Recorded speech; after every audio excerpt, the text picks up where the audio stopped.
سوال یہ پیدا ہوتا ہے کہ اس ایک ماہ کی آسمانی تربیت سے ہم سب نے کیا سیکھا ہے. تو آئیے ان چیزوں کو دوہرا لیتے ہیں.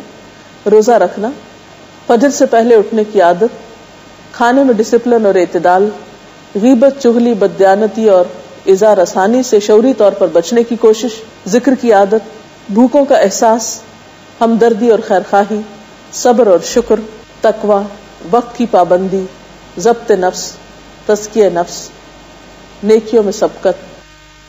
جو کچھ ہم نے اتنی کوشش سے پایا، اب ہماری کوشش یہ ہونی چاہیے کہ ہماری یہ عادات اور یہ نیکیاں ہمارے ساتھ باقی رہیں، آئندہ بھی ہمارے ساتھ برقرار رہیں.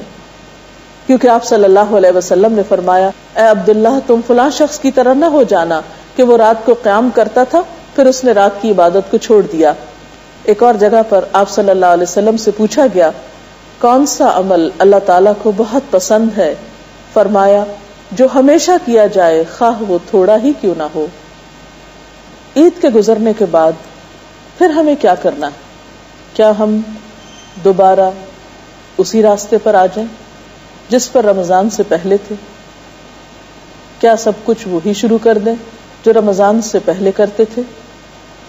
ہمیں سوچنا چاہیے کہ اللہ تعالیٰ نے ہمارے لیے رمضان کا مہینہ کیوں بھیجا، اس سے کیا مقصود تھا، اور کیا وہ مقصود ہمیں حاصل ہوا.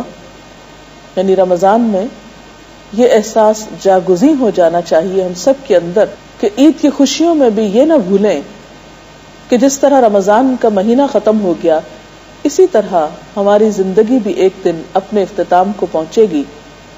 اور پھر آخرت کی زندگی کا پہلا دن کیا خوشیوں کا دن ہوگا یا پھر اللہ تعالیٰ کی ناراضگی کا. حضرت علی رضی اللہ تعالیٰ عنہ کو کسی نے دیکھا کہ عید کے دن خشک روٹی کھا رہے ہیں. دیکھنے والے نے کہا اے ابو تراب آج تو عید کا دن ہے. فرمایا ہماری عید اس دن ہے جس دن کوئی گناہ نہ ہو. وہب بن منبہ کو کسی نے عید کے دن روتے ہوئے دیکھا. کہا ھذا یوم السرور والزینہ، یہ تو مسرت اور شادمانی کا دن ہے. حضرت وہب نے فرمایا یہ خوشی کا دن اس کے لیے ہے جس کے روزے قبول ہو گئے.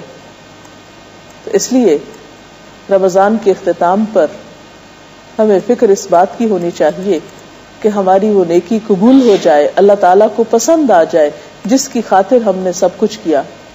اللہ تعالیٰ سے دعا ہے کہ وہ ہماری ان کوششوں کو قبول فرمائے اور ہمیں نیکی کی توفیق آئندہ بھی دیتا رہے. وآخر دعوانا ان الحمد للہ رب العالمین.